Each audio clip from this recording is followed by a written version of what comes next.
Hello and welcome to our podcast. My name's Lucy Kinder and I look after our DS offerings here at Skewb. We're celebrating International Women's Day and we're going to be talking all things developer services and connections. And I'm joined by two fabulous ladies, Jane Johnson and Claire Joblin, to have a really nice conversation today. Jane, do you want to introduce yourself? And then I'll pass across to Claire. Hello, my name is Jane Johnson. I'm currently working with Skewb, but I've been around developer services for many years. I know a lot of people in the industry from lots of working groups over the years, and most water companies and developer services will have come across my name at some stage, unless you've joined in the last few years. But yeah, so more than happy to be here today. Thanks, Jane. And Claire? Hi, so I'm Claire Joblin. I'm strategic lead for developer services at Southern Water. I've worked in developer services for over 11 years now. Thoroughly enjoy it and have a real passion for it. Like Jane, I know quite a few people in the industry now, so thank you for inviting me here. Oh, it's lovely to have you both here. Thank you for coming. So it'd be really good to start off by talking a little bit about your careers to date, how you got into the world of developer services and connections, and what you kind of really enjoy about that at the moment. Who wants to go first? Jane? I'll go first. I'm sure I started first. So I'd been in and around utilities, particularly developer services for water, for over 30 years. Majority of that time was at United Utilities. When I started, it was North West Water. Started in the drawing office and never intended really to make a career. I was doing a maternity cover, an agency job, never intended to stay and make a career out of it, but just one thing led to another. Didn't always work in developer services, just for clean water. I moved out into the wider business to get some engineering experience.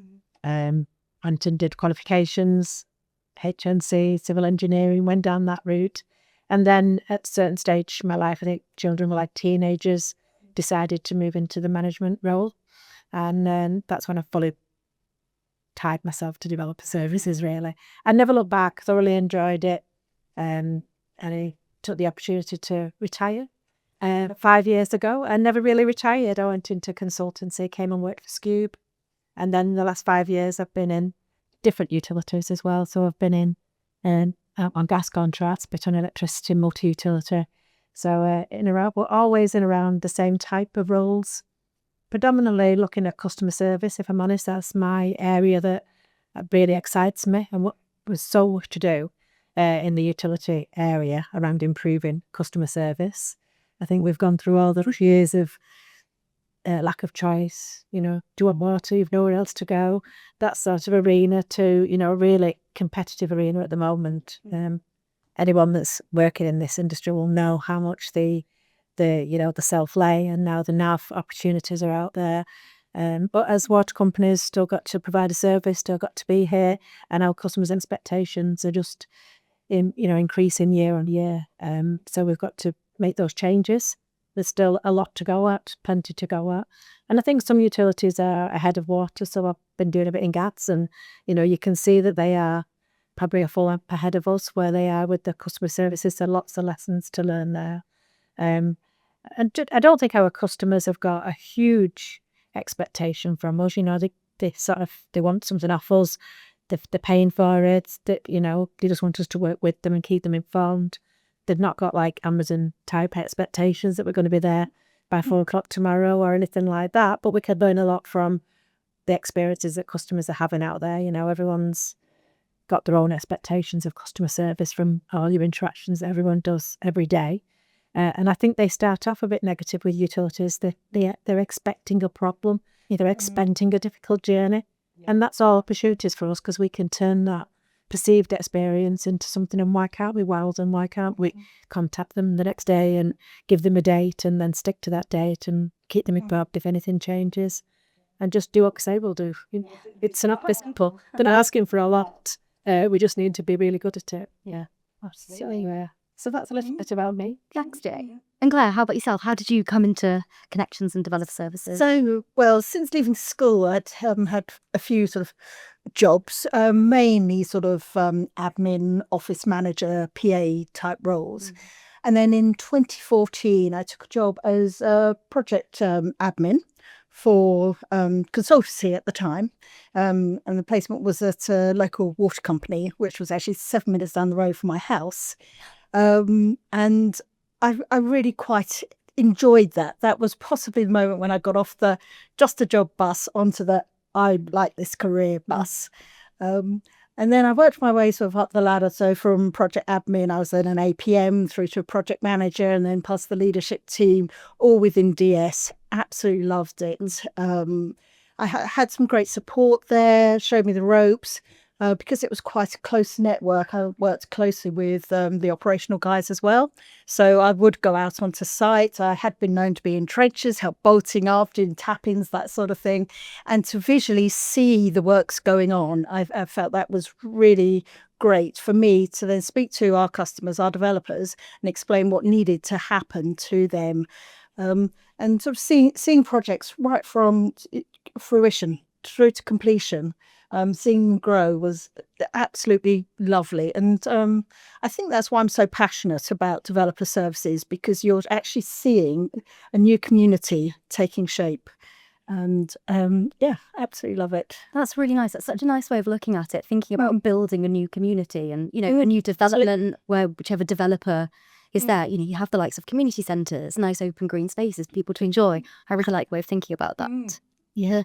And I think one of the things that I love about developer services, and went from my time at Thames Water, from the variation, the variability of the kind of work that you get involved in. And I love putting on my high vis and steel toe boots and going out and looking at massive engineering construction. It's really exciting. It's quite awe-inspiring. It is.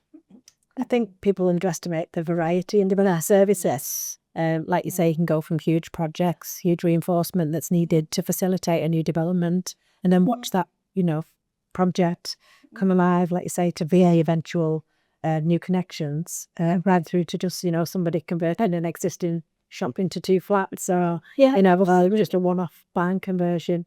And the different customers that you deal with, everything from, really big consulting companies, developers, self-layers, right through to the one-off customer who's never had this service before, probably never will again.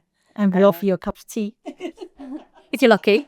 Yeah, and and it's personal to them, which is just a big difference with when you're dealing with developers and self-lay. Yes, they've got deadlines, they've got budgets, but it's not hers. So whereas somebody that's retired and doing a barn conversion, it's a personal project to them. So dealing with those different customer types is a challenge, because your processes are not always meant to jump from one to the other. So it's getting those different customer journeys is really key to any processes. Yeah, absolutely. Definitely. It's going to become so much more important in the new DMEX world as well, where It is. Every different customer segment has their representation within the measure. Those grand designs customers who've saved up all their lives and want to have that dream conversion, all the way through to the likes of Taylor and P. Barrett's, the huge developer list. It'll be very, very important.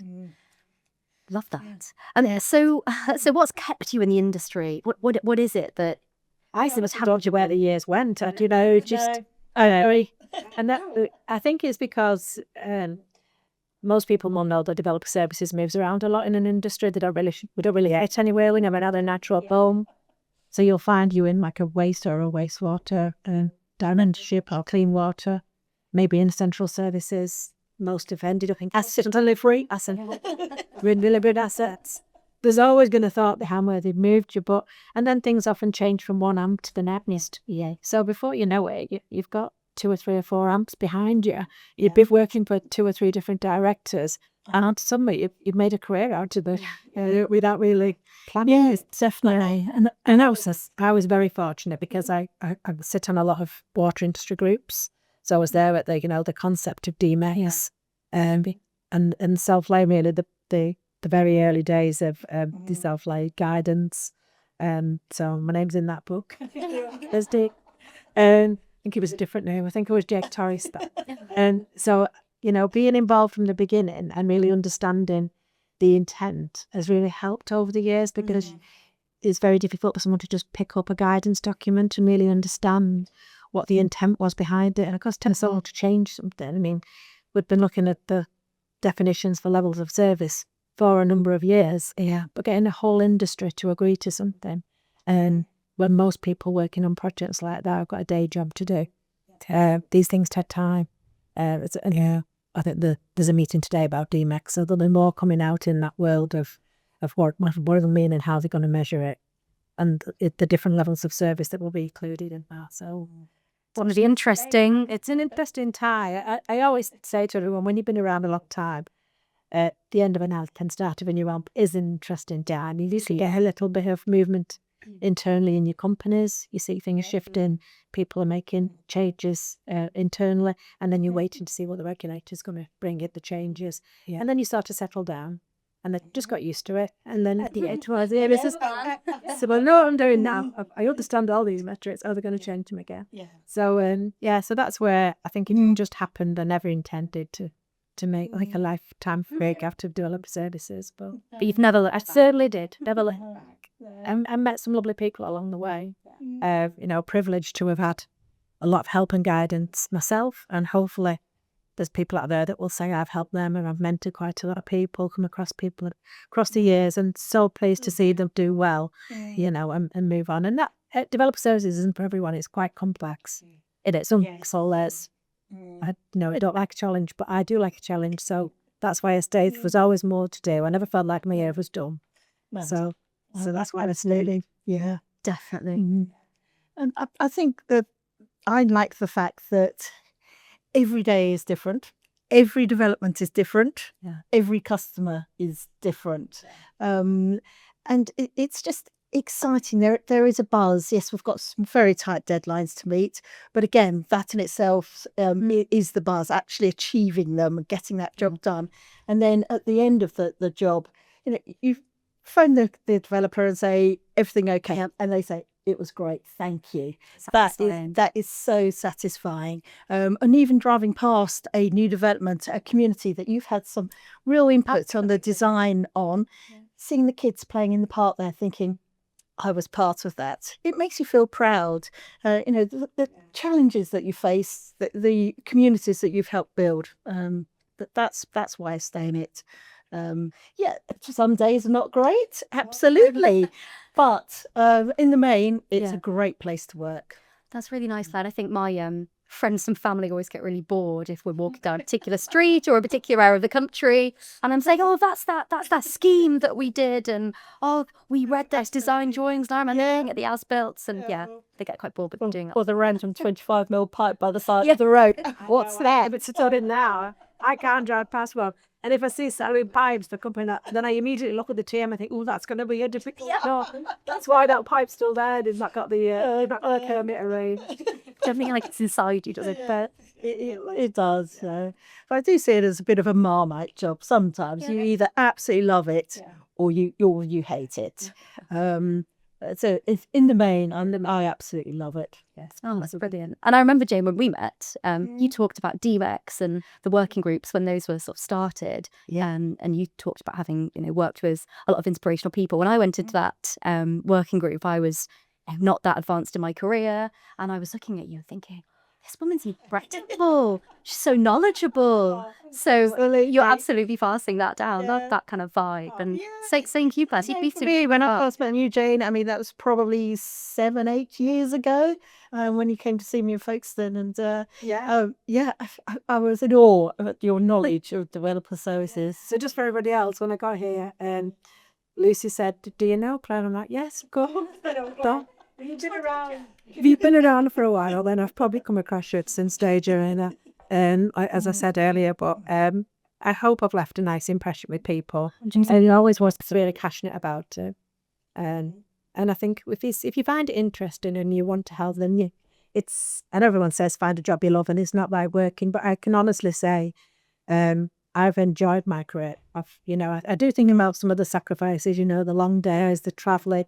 I used to have and it's odd now when you look back and think now everyone does homework, and I never liked homeworking. And my husband used to say to me, it doesn't matter how late you get in, but when you're in, you're in. And so I used to I didn't mind a bit of a journey home because I could wrap everything up for the day, and then when you walk in, you're done. I'm done. It doesn't matter absolute time. And if it was 7 o'clock, it was 7 o'clock.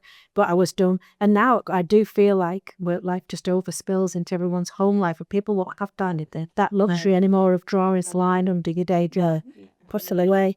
And I'm still not a lover of home working. I don't feel like anyone gets the best out of me if I'm just sat at home. I need interaction. And I do worry about a generation that's started work, of recent years. They think this is norm, to sit for hours on end and in your own space. So, and then I'm sorry about people like picking up knowledge and experience and inspiration. Like you said, if you're not interacting with people, how do you think, yeah, I could do that? Or I can learn off that. Yeah. In an office environment, when you just listen to people and you pick things up, you learn. I do worry about the impact of this homework environment that we're now in. I mean, as I said earlier, I was right next to the operations guys, and if I wasn't quite sure how something worked, I sort of said, "How's that work?" And they would sort of walk through it with me. And if I was sat at home working from home, absolutely, you do not have that interaction, and you don't get a chance to sort of build those relationships either. You absorb by osmosis in those kind of environments, don't you? And the level of collaboration's brilliant to be able to do that. Yeah. I think that's another one you said. It's not just the people that you're actually in developer services with. Like you say, it's the operational guys. You learn off them. They'll say, come out and have a look at it. Well, it is saturated. And it builds trust as well. Yeah. So Claire, we met probably about 6 months ago now when I first started at Skewb, and you've absolutely put everything together there. Fighting the good fight to drive the department forwards. And I know we've talked about development services and connections being quite a male-dominated industry. Yes. Obviously, both of yourselves have made really successful careers within it. Do you think there's anything we can do to start driving the diversity through those kind of areas? I think at grassroots, we need to be encouraging women to look at construction as a career path. It's not all about sort of digging holes and building walls. There are management opportunities, but with advancing technologies as well, there's going to be far more opportunities that don't rely on strength as such. So, trenchless technologies, that sort of thing. So we need to encourage grassroots, get the women into construction jobs. Quite how it is done is the tricky bit. I'm all for having the right person for the role, whether they are male, female, whatever. However, because majority of construction type jobs, they look for experience. Unfortunately, women do not have the same amount of experience that their male counterparts would have, because we're almost an emerging workforce. So employers need to be slightly more lenient. They need to look at the skill set of what they require. Can they actually train out some of those skills? Could they do a sort of work shadowing, maybe that sort of thing, to try and encourage more women into the construction industry? Grassroots, maybe there need to be some kind of courses that are more tailored for people with barriers such as gender, and that might encourage women to come through. Unfortunately, according to Construction World, 20,000 women left the construction industry since 2023. That's quite an alarming figure. We need to be going in the opposite direction. And I think we as females working in the construction industry need to all pull together to try and encourage the youngsters to come through. But not just the youngsters though either, mid-career people, show them how exciting construction can be and what opportunities there are. Because there'll be so many transferable skills that women will have learned from other Absolutely, they can bring in. Programming, planning, and women are very good at planning. So, absolutely. There's plenty of transferable skills that can be brought through. And how about you, Jane? So you've been in the industry for quite a while. Have you seen changes across that kind of... huge changes, but absolutely still an awful long way to go. So, so when I was thinking about this earlier, I used to go to, represent United Utilities, an industry group, and I would very often be the only woman in that group. Often it was quite rare, for me to land otherwise today have a chat to. And then gradually over the years that has definitely changed, and we're not where we need to be, but there absolutely are a number of key roles. But and I do think I was chatting to Lucy earlier, and I think that it's like you will find some women that have really, excelled, and they've got to key positions for whatever reason, that they've really pushed themselves. Yeah. But then I was reflecting, and as I left utilities, all my direct reports were men. And I'm currently working with a director on a gas contract, and all her direct reports are men when I go to her meetings. And so, yes, it's a lady director, and she's a really, really good, strong example of women in construction that's, excelled, and she's a real role model for me. But we've still got this huge middle management, and like you mentioned, experience, and obviously people are working longer. So it's like this, we have got the workforce of probably middle management, male dominated, that haven't really got any intention of retiring anytime soon. So it's a bit like just waiting for that to come through, and how many women are going to be put off because they're not just going to sit around and wait for an opportunity to come up, wait for someone to leave, finally retire. Don't want to say they're my shoes, but they're comfortable in their roles. So if they work, they've got there. It's a nice steady job for them. They've no intention of going anywhere, and it's like, do you have to proactively do something to put, to break that hold and put somebody in a key position like that. And mentoring and support, absolutely, along the way. I do think, well, it's going to have to proactively be done. I don't think it's going to happen naturally. I would have to do something to even that out. Yeah, absolutely. So I kind of look at a lot of our more construction-based people. They're predominantly male. And I sometimes think that subconsciously a male would recruit another male to be kind of the image of him, so to speak. So something possibly needs to happen. I like what you said before, Claire, about it being the right person for the right regard. Absolutely. And it's not about saying it's, I want a woman in that role. It's about the mix. And just like you'd say, you wouldn't want, if you had 10 direct reports, you wouldn't want them all to be very similar background, very similar skills and knowledge bringing to the party. So I think if you think about the diversity that way of what everyone's bringing to the group is a better way to look at it, rather than just thinking, is he or me in my leadership team? Because we definitely have got skills, and we've got different skills. Absolutely. And I think it's McKinsey that did a study a few years ago now, and they looked at financial outcomes from a whole range of different companies, and they found that those companies with a more diverse board were more financially successful.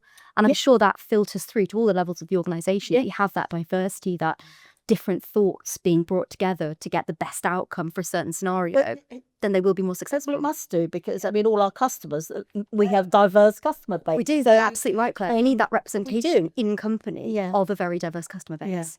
Yeah, definitely. I mean, there is a lot more to do, out on the ground. I mean, I've experienced discrimination on site, as I'm sure you probably have as well, Jane, in your time. Even down to, I think my favourite is the ladies' loos are always locked on site. Always locked. You have to go find the site agent in site office, get the key, sign, and a complete palaver. Reason it's always locked, though, is because if it's not, the men will use it. Why? I'm sure they wouldn't use a ladies' loo on a public high street. So, but even last week I experienced a little bit of discrimination on site. Nothing major, but we need education as well for the guys sort of out of sight, and it's the more experienced ones that are kind of not so up on the discriminative issues. And I think when you say about discrimination, I don't always mean in like a really bad way, or if a drug way. They just, people do treat you differently. And here's a wiki actually about going out all signed to. Back in the day, I designed this scheme, and I was very proud of it. And I thought, I'm going to go and watch this. It would do it. I designed these thrust blocks to go in the hamburger glass. I signed, and I want to watch it go out. And I spent hours and hours. I've done it as part of my college work, and I was so proud of it. And I got out on site, and they literally just threw it onto concrete with its back. I was like, that's so disappointing. I've done all that. And the same particular site, I went out a few times, and it was so muddy. I mean, like it was horrendous that the guys were working in, and boots on and everything, and my foot got stuck in the mud, and I lifted my foot up, and my mud's on a boot stayed. Oh no! And it was like hilarious to everybody on site, and I was like, I was just going to keep walking with my bare foot. So did you just keep going? My sock was in the boot. And afterwards, they were all laughing when I got a photograph, and I thought, but that must happen to fellas. No, it was as though I was the only person that never got caught. Yeah, I'd just be going, and then some guy will knock and got it for me. Because I had to get put in my car. So, but I think it's not always bad. They're wary of, you get out on site and, they are, like you say, about the ladies lose and joking about it. But I've also had loads of positive experiences. Generally, has to do enough for you. Explain things to you that you wouldn't have known if you hadn't gone out. So it's not all hard. No, it's not at all. So if we look to the future, what do you think will happen over the next kind of 2, 3, 4, 5 years within developer services and the connections area? Or what would you love to see happening over the next sort of few years? Do you want me to go first? I'll let you go first, Joey. I think it's going to be a really an interesting AMP that we're moving into. I think there's more change to come after this AMP. I think it will be a transition AMP. The regulators already given some signs about what they're going to do with developer services regarding DMEX and that. But I think the volume shift is going to impact developer services. The cost of providing the service is going to be huge. As the NAB market emerges more and more, we're going to see less and less demand. And yet we've still got to be there to provide a service. So in essence, you become a provider of last resort. So you're always going to have to be there for the connections and the developments that nobody else is interested in. It's just likely to be it's going to be either very complex or not cost effective. And your overheads are going to increase, not as much. We have to divide this over, so we're going to have to think about different ways of delivering this service. I think we're stuck with this for the next AMP. Most people have got contracts in place now, but again, from that side of things for the delivery partners, that's a challenging time as well. As if it's a standalone contract, it can become like unviable because they can't just sit around and wait for those connections to come along. So I think there's a challenge because people like the idea of dedicated resource to deliver customer service, but that comes at a cost, as in at what customers willing to pay for that. So at the moment, we've still got all these levels of service that we're trying to adhere to, but at one price. So I think they'll all have to be looked at in the round. Or are you looking at going back to the days when your delivery partners are matched to either metering or even repair and maintenance to make the contract viable? Still with a mind of, I think the levels of service had a place in its time. When we introduced them, they had a place. But now it's more about delivering when the customer needs it. It isn't about delivering it in X number of days. We've moved on leaps and bounds for that. So I think if you went back 10 years ago, it was like, if you was to ask a developer, they would have said, they come whenever they get round to it. I've got no control over it. They'll get here when they get here. And obviously we've moved on. We've all got levels of service that we're trying to adhere to. And you'll see from the stats that everyone's in that realm, 99% of achieving that. So I think they've done what they were intended to do. And I just think we need to get to a place where early on in the project, we start talking about when the delivery is. And that would give us so much more option to deliver it more cost effectively. If we couldn't say to a delivery partner that was, traditionally doing repair and maintenance or doing metering or another activity or even reinforcement jacks, something that's more planned, that we could say, I've got this project and I need it in 8 weeks' time, 10 weeks' time, whenever the customer's telling us that they want. And that becomes the date that we're all trying to achieve, to not let the customer down from a day that they agreed, not a level of service. So I think that we'll have them for the remainder of this AMP. They're in there, off what, don't change things quickly. But I do think that things will have to change in 5 years' time because, the customers wouldn't be able to afford it if we're just sat here waiting for a job to land. But we've got people sat there just in case the phone breaks and just in case an application lands. So something's going to have to change regarding that. So I do think it'll be a transitional AMP that we're moving towards and a bigger change. Yeah, and we could become, very expensive. That we could even have to be subsidised for the ones that really haven't got any more choice. The ones competition's fully established and it's out there, then there will always be those jobs that are just not attractive to somebody else. They can't make any money on it. As I said, it might not just be financial; it could be the complexity of it. There's just too much risk for somebody to take on, and you've got it's a licensed condition to provide these services, so we are always going to have to be here. So, but something's going to have to get. Absolutely. I agree totally with you, Jane, because I feel within sort of the next 5 years it's going to be a huge increase in NAVs, SLPs, and in a way the developer services department in itself will possibly be phased out. We'll be embracing more technology, so a lot of stuff is more automated, costs and just sent. It doesn't need the human intervention to actually go out, do the survey and send over the cost to the developers. It's more of a customer focused role. So if the actual construction part was part of the R&M, then the gangs are there. It would be planned through technology. It would be planned. We would have the permits in place, and we would have the customer support if we were to become the last delivery partner of choice. So, that's the way I feel it will be going. I think the idea of what our customers want will change as well. So, you think about customers self-serving, that will become more and more. People are doing it in their everyday lives. I had a problem with their credit card, and now the thought of picking up the phone last night, I could sit the iris saying I was doing online chat while I was watching the TV. And if you ever said to me a couple of years ago that would have been my choice, I wouldn't have thought, no, I had to speak to somebody, but I actually didn't, because that would have interrupted my evening, whereas I was just online chatting and they were going away and seeing what the problem was. And I was quite happy with, it got resolved, and I did it when I wanted to do it, in a format that I wanted to do. And like you say, there are IT solutions out there, which it can be you want to, but the idea of somebody being able to just self-serve and see where they're up to, sat on an evening, on a tablet, can just take away a lot of the effort that we're doing to delivering these services to it. And it can be possible. If we look at sort of GIS mapping, that is getting better and better. If we have a national database of all the utilities under the ground, and then designs could be automated, costs could be automated. It could be almost instantaneous.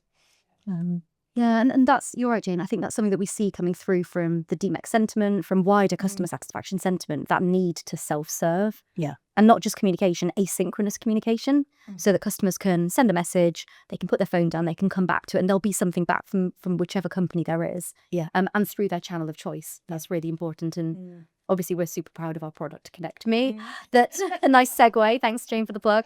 That delivers all of these requirements for customers. So really excited to start getting the name of ConnectMe out, because I think it solves a lot of problems for the industry. So watch this space moving forward. It's very exciting. Yeah, and I think with the product, it's ticking a lot of boxes, because it's obviously from a customer service point of view, that's where you start. But then you get the financial side of it as well. It cost savings is huge, and people are going to start expecting that.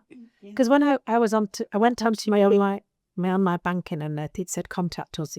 That was how I got down this thing, and then it said, you don't need to stay on this browser, we will notify you. And I was quite impressed, So I just lifted my phone down, and it just pinged. It said turn notifications on, so it just pinged every time there was a response. I was like, it's like it just makes it easy, doesn't it? Yeah. Rather than, as you say, hanging on with the started or having to get okay, this is going to be a drag. I know, you did all the evening. Quite impressed now. Yeah. You just buy some technology that they had. Yeah. It's turning around that perception, making sure that there is that delight factor in all of our customer service. Yeah, we do have to consider as well that at the end of the day, we have to think about Mrs. Miggins, who's doing her barn conversion, which is why I feel that we always need to have a person in customer service who would be a kind of DS expert, should we say, just so there are going to be people who want to talk. Yes. And we have to provide that provision for everyone. It needs to be, like you say, customer choice, the way they want to contact us, when they want to contact us. Yeah. That's where we're going. That's Absolutely. So really optimistic about the future of developer services. Absolutely. Wonderful. Well, thank you both so much for joining me. I've really enjoyed hearing more about you both and your careers and lots of things that I didn't know about you. So thank you so much. And I hope all of you listening to our podcast have really enjoyed it too. Thank you so much for listening.